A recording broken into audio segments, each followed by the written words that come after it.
sa série des trucs sous défonce là, il vend ses portraits, il vendait $1010. Je sais pas pourquoi, c'est un truc bizarre. Et c'est ça son œuvre en fait. C'est ça sa production. Pour revenir à la question que tu as posée, moi mon rapport professionnel avec les artistes qui prennent de la drogue, parce que la plupart ont déjà pris de la drogue, enfin non, je pense que tous ont déjà pris de la drogue. Des drogues. Des drogues, ouais. Oui. Enfin, des trucs, quoi. Ouais, c'est lui qui a des trucs. Ouais, la drogue, c'est ça le mythe, quoi. C'est la drogue. Oui, enfin, ils ont déjà fait un truc. Discours Macron pour la drogue. C'est le discours social, c'est la drogue. En fait, on a mis 40 ans pour introduire l'alcool et le tabac dans les drogues, dans les psychotropes. C'est des drogues. Mais non, mais en tout cas, mon rapport professionnel à ça, c'est que tant, enfin, j'ai pas vraiment de prescription contre ça, ni de préconception. Ce que je pourrais dire, c'est que le mec, un artiste que je vais ramener qui va jouer à ma soirée, on a quand même payé pour l'avoir, ils sont quand même pas donnés, et ils peuvent être sous ce qu'ils veulent, si ça les aide à être plus relax ou quoi. Mais il faut qu'ils puissent tenir debout et faire le meilleur de leur travail. Et je pense que c'est ça qui diffère entre l'art visuel, enfin l'art de galerie, l'art de white box et l'art de performance, l'art musical, c'est que il y a beaucoup plus ce côté commercial, ce côté professionnel, où il faut que la performance soit faite, il faut qu'elle soit faite avec qualité. Alors que l'artiste qui va faire de l'art, qui est exposé, le spectateur en tout cas ne va pas voir son état lorsqu'il produit, il va juste voir le résultat final. Il peut y avoir des conséquences. Il peut être mauvais. Qui ne sera pas exposé. Qui ne sera pas exposé, oui. Non, parce qu'il y a quelques artistes, notamment. On a souvent fait le procès des institutions françaises d'avoir mal fait la légitimité des artistes des années 60, 70, etc. Je ne donnerai pas de nom, mais très souvent, j'ai entendu de certains artistes le fait que les mecs étaient défoncés en permanence et qu'ils étaient incontrôlables. C'est-à-dire que les musées se sont mis à ne plus les exposer parce que c'était pas gérable. Parce que j'avais eu une histoire avec un mec qui partait chercher des tableaux à Düsseldorf pour les exposer à Nîmes, et puis après il était parti à Moscou comme ça, de fil en aiguille, en continuant avec son pote, en y allant à fond. Donc il y a eu un déficit d'institutionnalisation d'artistes, même si on va dire le travail est fait dans l'atelier, c'est pas un travail de performance, donc tu ne peux pas nécessairement la niquer la performance en commun. Il y a eu un déficit d'institutionnalisation d'artistes français parce que justement ils étaient aussi ingérables. Et ça me rappelle une histoire. Après, il y a des gens ingérables qui prennent pas de drogue. Oui, c'est vrai. Moi, je suis plutôt artiste, mais j'invite souvent d'autres artistes dans mes expos, parfois moi de la part. Et a priori, c'est pas des gens qui prennent des substances. Ça me rappelle, et là, c'était à Lyon ce week-end, et c'est un mec qui joue souvent à Paris, et qui joue partout en France assez souvent. Il s'est fait bannir il me semble que c'est 5 ou 6 clubs différents, parce qu'à chaque fois il arrivait avec ses petites fioles et il prenait ça. Et le mec finissait à 4h du mat à la fin de son set, il finissait par casser les platines, une fois il a pris des platines, il a éclaté sur terre. Le mec s'est fait bannir. Et malgré ça, il y a quand même un mythe qui s'est construit autour de lui. Il s'habille toujours en comment on appelle ça, en tenue d'infirmier, avec son masque d'infirmier et tout, mais complètement défoncé. Et tu lui parles, je l'ai vu, je jouais à côté de lui samedi, je lui parlais, et le mec ne répondait pas. Et après, à la fin, il répondait pas, il voyait pas, il était dans son truc, et puis quand il a fini, il tombait par terre, il se relevait et tout. Et moi, dans le sens où il a fait sa performance, il n'y a pas de souci, par contre, il y a aussi des limites de civilité, je pense qu'il y a aussi un état à respecter quand on est en société. Après, par rapport à ta question, ça rejoint un peu ça, les plasticiens et plasticiennes, il y a en principe une interface, il y a les galeries, c'est souvent les galeries qui gèrent, les commissaires on voit directement avec les galeries, donc il y a des manières, il y a une mise à distance, mais après, je vais encore vous répéter, mais c'est ce que tu viens de dire dans la musique, c'est valable dans les arts plastiques, c'est que de toute façon, si une fois, deux fois, je sais pas, quand ton transport n'est pas prêt à l'heure, ou tu es bourré à ton vernissage. Moi récemment, on a voulu me faire signer un contrat, parce que quand on a des expos, on signe des contrats. Il y avait quand même marqué à la fin, j'ai pas signé du coup parce que ça m'a posé un problème, mais il y avait marqué les artistes ne doivent avoir une consommation modérée d'alcool le soir du vernissage. En fait, j'ai vu le truc. Et en plus, pour moi, j'ai une espèce de truc où je bois pas, surtout pas quand c'est mon vernissage, mais même pas une goutte. Enfin, c'est... Et du coup, je me demandais dans quelle mesure je pouvais signer ça par rapport à moi, mais aussi par rapport aux autres artistes, parce que je me suis dit, encore une fois, c'est ce cliché, le cliché dont tu parlais aussi tout à l'heure, des gens qui écoutent de la techno. Moi, c'est un monde que je connais pas trop, mais enfin, l'artiste qui va picoler sur son vernissage, qui va se trouver par terre, c'est quand même très très rare. Enfin, moi, j'ai un peu plus ou alors c'est une catégorie de personnes. ou alors c'est un genre, on peut travailler là-dessus aussi. Il y en a qui prennent le créneau. Ou alors c'est un peu ce que tu racontais, presque, ça va devenir un show. Mais franchement, je sais pas si vous avez beaucoup d'expérience comme ça. Moi, j'en ai quasiment jamais vu. Dans des collectifs peut-être, parce que dans des collectifs, ça va moins se voir, quoi. Mais la plupart des artistes qu'on connaît aujourd'hui, qui sont sur le devant de la scène et tout ça, ils font pas ce genre de choses, quoi. C'est intéressant ce que vous avez dit par rapport au contrat, parce que dans la plupart des événements musicaux, justement c'est l'inverse, où dans le contrat, il y a stipulé que l'artiste doit avoir tant d'alcool, ou tant de consommation. C'est ça. Ouais, il demande. J'ai vu un rider, c'était quoi? C'était 1 gramme de coke, 1 gramme de bœuf. Tu mets ça dans un contrat? Mais parce que c'est un contrat à huis clos. Et du coup, ils ont pas le droit, mais c'est fait quand même. C'est-à-dire ils vont le mettre en bas en mode. C'est la boîte qui offre, enfin. Ouais, si on met pas ça sur la table quand le mec arrive, il joue pas. Et on doit quand même payer son cachet. Donc c'est 3 500 € par la fenêtre, quoi. Si le mec a pas son gramme de coke comme il veut. Ceci dit, il y a un rapport très différent dans la musique, parce que j'ai été invitée en tant que plasticienne dans des festivals de musique, et à chaque fois je me disais, waouh, mais c'est vraiment la fête ici, on avait des bières au frigo, on avait à manger. Nous, c'est pas du tout ça, tout le monde s'en fout, on a à manger, à boire. Mais c'est drôle parce que je pense que chaque fois que j'ai eu des expériences de festival. Il y a de la thune dans la musique. Mais pas forcément, c'est vrai qu'il y en avait un peu plus, mais c'est une autre manière aussi de recevoir, on va dire, parce que c'est vraiment recevoir des gens, quoi. Dans la musique ou les arts vivants, mais surtout la musique, quoi. Ça reste un milieu festif aussi. Ouais, faut voilà, pas oublier ça. que Oui, c'est vrai. C'est comme ça reste une soirée, c'est pas un vernissage. Oui, j'ai une question. Oui, j'ai une question qui rejoint plus ou moins le sujet. C'est vrai qu'on parle souvent des effets des drogues sur le mental, mais moins sur le physique. Et notamment, je pense à des domaines comme le théâtre et la danse, qui sont des arts du coup de spectacle vivant. Et est-ce que vous pensez que les drogues du coup dans ces milieux peuvent apporter quelque chose d'intéressant au travail de l'artiste, ou au contraire est-ce que ça nuit totalement à sa tenue face au public? Ça dépend des drogues. Ouais. C'est des excitants, Ouais. je travaillais plus. Oui, c'est ça. Par exemple, il y a des trucs qui sont physiques, quoi, il y a très longtemps. Bon, des amphétamines ou de la coke, ça va vous tenir 5 heures et puis vous allez assurer votre truc. Mais vous avez intérêt à le savoir par cœur avant. Hein. Enfin, je veux dire, vous avez intérêt à ce que le matos, il soit votre matos créatif ou je sais pas quoi, ou la chorégraphie ou tout ça, c'était bien intégré. Sinon, vous allez être paumé en cours de route. Donc voilà. Je sais pas quoi, la spectacle vivant sous hallucinogène, ça s'est fait. Le Living Theater de les années 70, 60. C'était quand même bien. Oui, Hendrix, ils étaient bien partis. Mais alors c'est pareil, c'est le moment socioculturel, c'est qu'on venait voir ce que ça faisait, ce genre de produit chez les créatifs. Le problème, c'était les happenings. Les happenings, en effet, vous voyez, souvent le happening, il est beaucoup sous l'alcool, beaucoup sous des hallucinogènes, éventuellement sous coke. Ça produit ce qu'on produit. C'est pas toujours forcément très génial. Et puis surtout, il y a des gens qui sont en triple là, sous tel ou tel produit, et le public qui ne l'est pas, ou qui n'est pas vraiment, ou qui c'est pas le même produit et tout. Ça fait que vous vous retrouvez un peu loin, vous ne rentrez pas dans le trip de l'autre, parce que son trip il est perso quand même. En effet, il va se déchaîner, il va raconter des trucs, tout ça. Mais les traces, les documents qu'on pourrait avoir, c'est pas.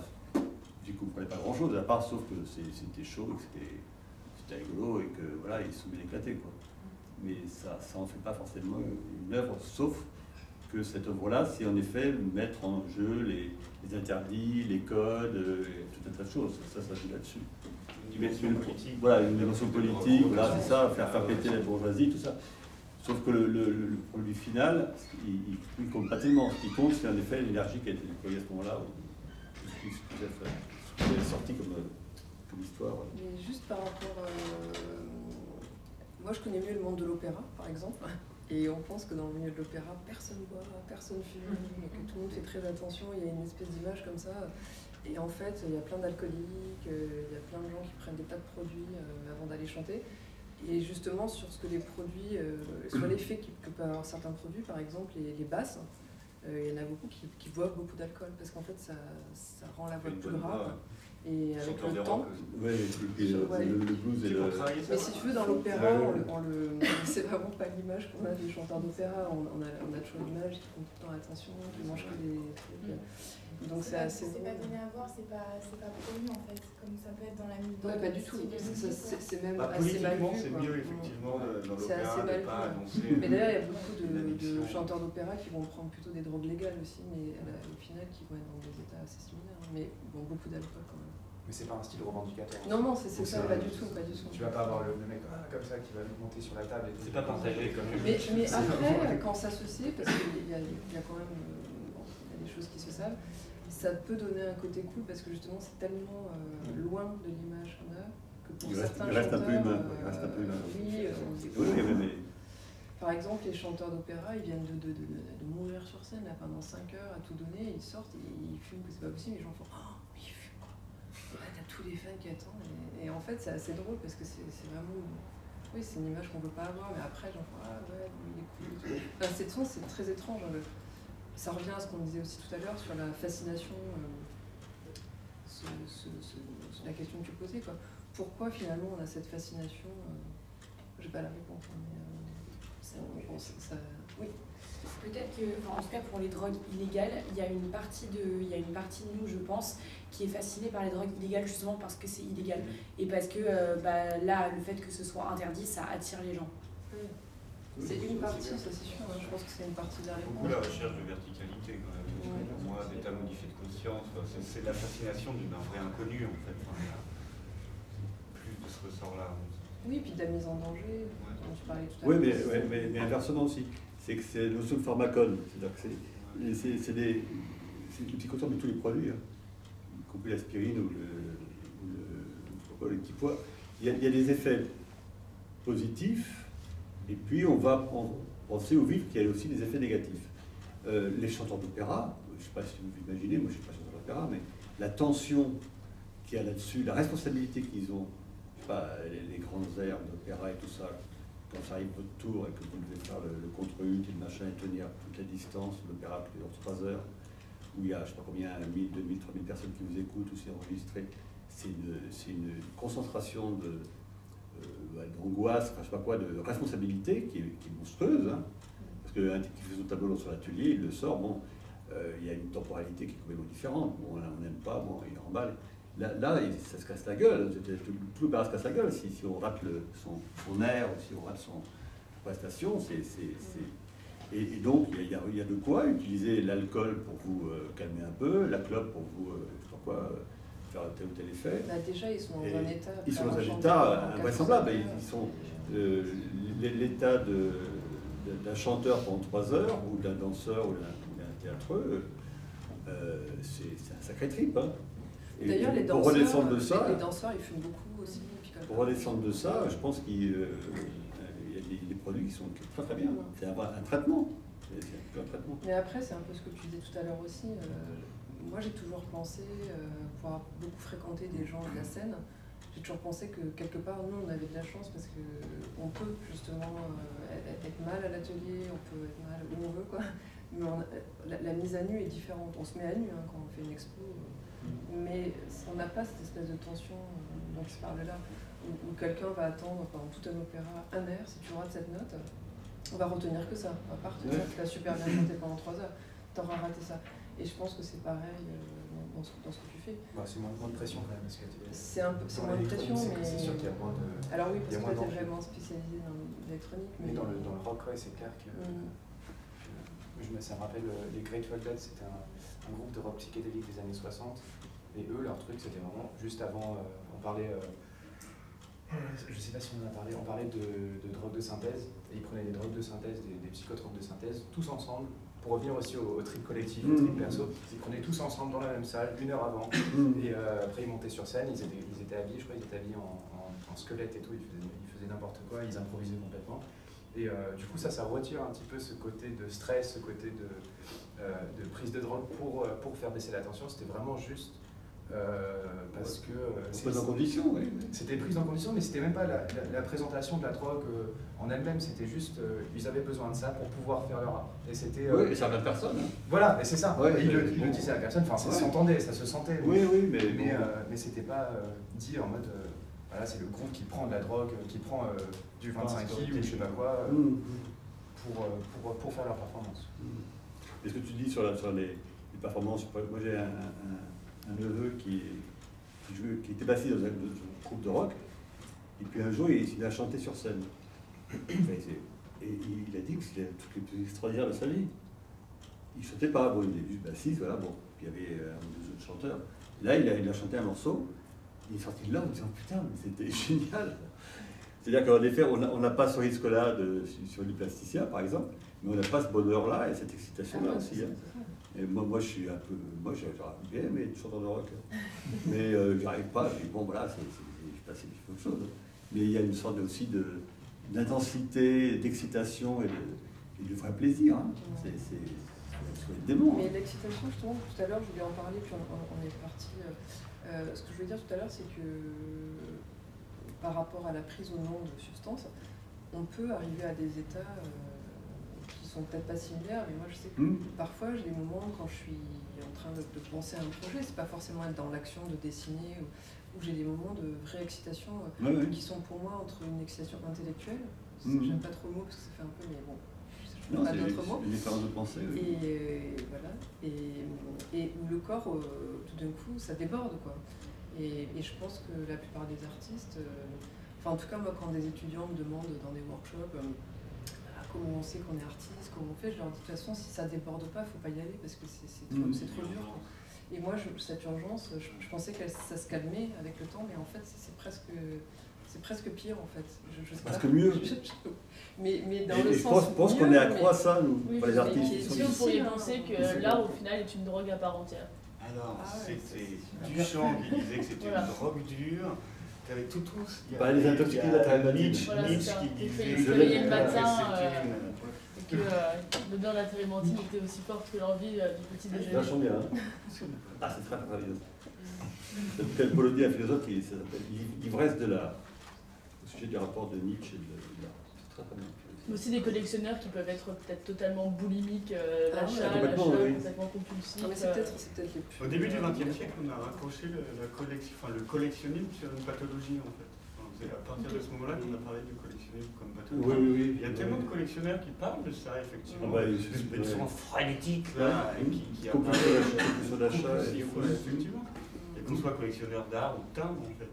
C'est plus classe. Collectionneur d'art, à la rigueur, c'est plus sociablement classe, mais c'est la même chose. Le truc qui m'intéresse, c'est le flow. Le flow, ça c'est plutôt dans le rap, ça c'est plutôt dans. Enfin, il y a plusieurs, non, il y a plusieurs.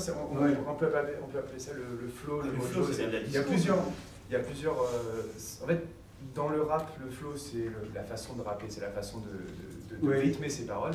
Mais dans le flow, dans d'autres styles musicaux, c'est vraiment cette sensation quand on monte sur scène et qu'on est en symbiose avec le public, et que tout se passe bien. Voilà. C'est le flow, c'est la perfection, il y a un état comme ça. Et c'est une symbiose avec le public, c'est vraiment un échange entre...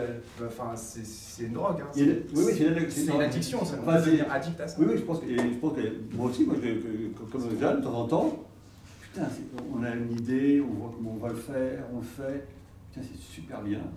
On est un peu une sorte de plateau comme ça, de une bulle, puis bon, ça s'arrête. Puis le lendemain, on a envie de refaire. Et on a envie de refaire. C'est une addiction. Non, c'est une addiction. Je connais plein de gens qui montent une fois monté sur scène, tu joues devant 1000 personnes. Après, tu descends la scène. Derrière. C'est rude, hein. C'est rude, parce que quand t'arrêtes, c'est fini. Merde. Mais c'est vachement beau cette notion de flow. Et une fois que j'avais entendu, c'était à propos de Bob Beamon, qui a battu le record du triple saut. Il est, je ne sais pas combien, à 7, combien ça va. Bon, c'est un saut vraisemblable qui date de 68, je sais pas ces années-là. Je crois qu'il n'a toujours pas été battu. Et il dit que tout était parfait et qu'il a volé. Et ça, c'est super technique, hein, 3 sauts comme ça. Et ce jour-là, ça a glissé et il y a un espace-temps comme ça qui s'est ouvert. Il a battu le record. Et les champions, en athlétisme en particulier, il y a ça comme ça de temps en temps, on est bien. tout colle, et à ce moment-là, on fait un ballon. Mais sinon, pour revenir à cette question, je pense que là on se pose plus du côté de la création, mais pour moi, par exemple, c'est l'art avec un grand A, quoi. Je pense que heureusement, j'arrive encore à avoir ce genre d'excitation aussi face à une œuvre d'art ou dans une expo. Enfin, c'est difficile de l'avoir parce que plus on voit de choses, plus on devient exigeant d'une certaine manière. Mais de temps en temps, alors c'est pas les mêmes, c'est peut-être plus compliqué, enfin ça ne situe pas exactement en tant que la musique, parce que la musique, je trouve que c'est une chance aussi dans la musique, il y a quelque chose d'immédiat. Nous ça va être plus compliqué parce que justement ça va passer par d'autres chemins. Mais quand on l'a, cette chose-là, bien sûr qu'on a envie de la retrouver. C'est pour ça qu'on multiplie les visites dans les expos. Enfin là je parle vraiment pour moi. Mais par exemple, même dans la collection, quelque part, moi je m'empêche de collectionner parce que je sens que je pourrais tomber là-dedans. Donc j'échange. Non, mais j'échange avec les artistes, mais tout d'un coup, je sens ce truc-là. Et en même temps, moi ça me fait assez peur aussi parce que j'aime pas avoir trop de trucs autour de moi. Je me dis, oh là là, après il y aura toutes ces choses. Et après, je voudrais pas m'en séparer, comme beaucoup de collectionneurs. Voilà, mais c'est des rapports assez complexes en France quand même. Et pour moi, et là, pour le coup, on a vraiment de la chance d'être, on va dire, dans l'art contemporain, ça ne veut pas dire grand-chose, mais parce que ça se situe à plein d'endroits.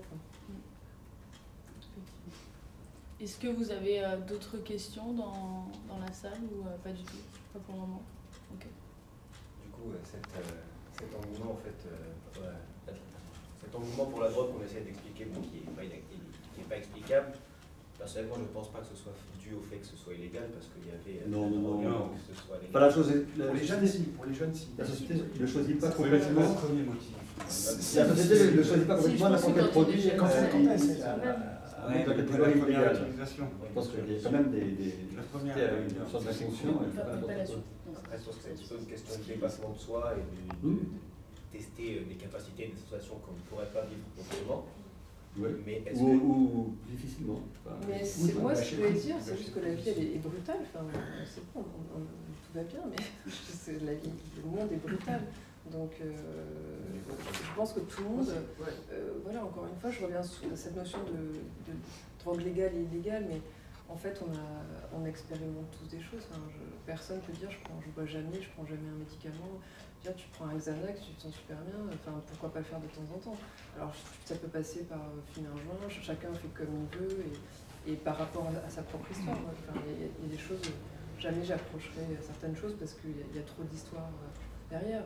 Mais après, moi, je porte aucun jugement là-dessus parce que je pense que l'on cherche tous quand même des endroits dans lesquels, à des moments, on est obligé d'aller pour aller se réfugier un peu de ce qu'on vit, quoi.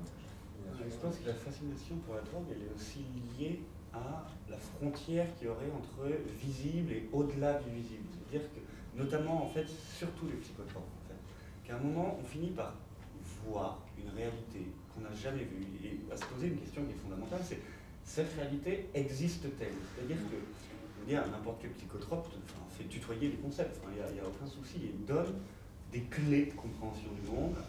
Les occidentaux sont contents de regarder la clé au lieu d'ouvrir la porte, mais vous n'ouvrirez pas autour de la serrure. Oui, on regardait pas un peu de la serrure, mais voilà, il y a juste cette question-là qui est fondamentale. Est-ce que ce que je vois est la réalité? Est-ce que c'est juste, et c'est très platonicien comme question en fait, est-ce que c'est juste une sorte de réduit d'une réalité supérieure, une sorte de pâle voile qui se place devant? Et c'est sur une espèce de métaphysique du regard en fait que ça se joue à fond, selon moi. Et la possibilité d'une réalité qui nous dépasse, c'est ça qui est énorme. Parce que ça donne accès à cette la trouille, hein. Putain, ça fait flipper. Et ouais, parce que aller voir derrière le voile et tout ça, c'est pas. Ça a un prix. C'est un prix, c'est un risque. Voilà. On risque de trouver ça génial, ou se rendre compte que son monde dans lequel on vit est irréel. Enfin, c'est son monde qui est réel. Qui est tellement structuré qu'en fait il n'y a plus rien qui bouge. Il faut lire les bouquins de Philippe Cadic, hein, c'est vraiment ça, c'est le changement de monde. Et puis on risque aussi, en allant là-bas, d'y rester. Et puis retrouver la sortie. Hein. Ben oui, on pourrait rester perché quand même. Enfin, c'est sourd. Les gens qui aspergés, c'est souvent des gens qui étaient déjà quand même à l'origine, une certaine qui étaient fragilité. sensibles. Le produit est arrivé à un endroit tel que ça a fait. Mais il faut pas réguler.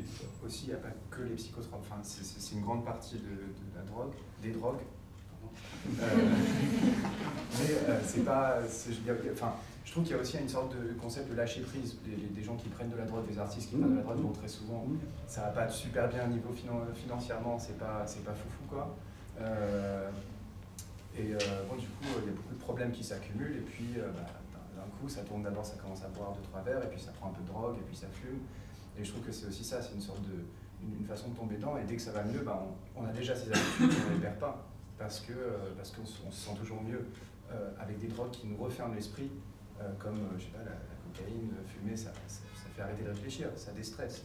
Et donc, dans l'art, il y a aussi je trouve cette perspective-là. Il n'y a pas que l'ouverture d'esprit, il y a aussi la volonté de se fermer l'esprit pour échapper à ces problèmes de tous les jours. Est-ce que quand on regarde justement les résultats des créations artistiques, vu qu'il y a tout cet invisible qui est permis par la drogue, est-ce qu'on peut comparer l'art sobre, on va dire, et l'art justement qui est le fruit d'une consommation de drogue? J'ai pas envie de répondre sur l'art contemporain, mais il y a Jérémy Narby, qui dans les années 90 écrit le Serpent mystique. Bouquin, bon, qui évidemment, il y a les gardiens du temple qui arrivent et qui font que c'est faux, etc. Voilà. Donc, un bouquin qui est soumis à caution. Cependant, il a mis en relation, vous parliez d'ayahuasca tout à l'heure, il a mis en relation, en gros, certains dessins de chamans, de medicine man, on va dire, qui étaient en Amazonie, et qui représentaient des serpents en double hélice, et qui représentaient des serpents croisés, en fait, plus exactement, et lui, il a mis en relation, en fait, avec la double hélice de l'ADN.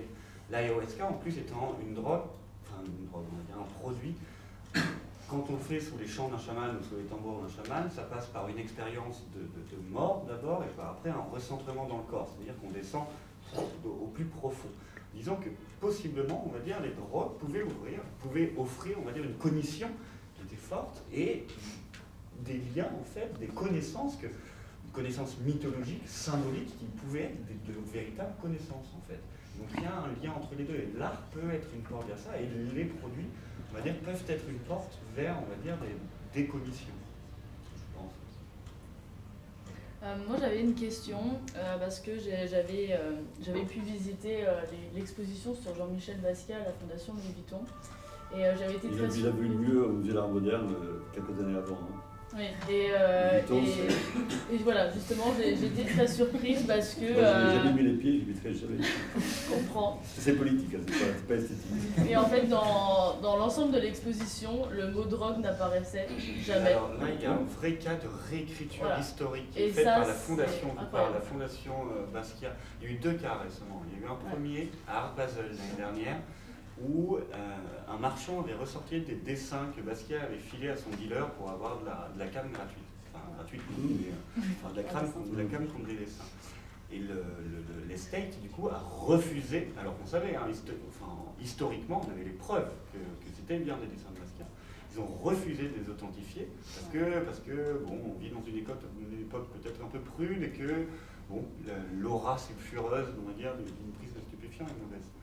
Et deuxième cas, effectivement, pendant la Fondation Vuitton, moi j'en avais parlé avec la personne qui était responsable de l'édition de Connaissance des Arts ou de Beaux-Arts, je ne sais plus, l'un des deux. Vous savez, Beaux-Arts ou Connaissance des Arts font toujours des petits fascicules d'exposition, etc. Et qui m'expliquait que la Fondation Basquiat avait accepté de prêter les pièces à l'exposition. Okay. En échange de cela, qui était que ni à la Fondation Vuitton, ni dans le catalogue, ni dans les partenaires, c'est-à-dire Connaissance des Arts et Beaux-Arts, ne soit fait mention de la drogue. Parce qu'on est dans un cas pur de réécriture, en fait. Et ça, c'est un peu scandaleux. Moi, je sais que ça m'avait... ça se discute. Parce qu'en même temps, voir Basquiat parce que c'était un défoncé, c'est ce qui a quand même été le cas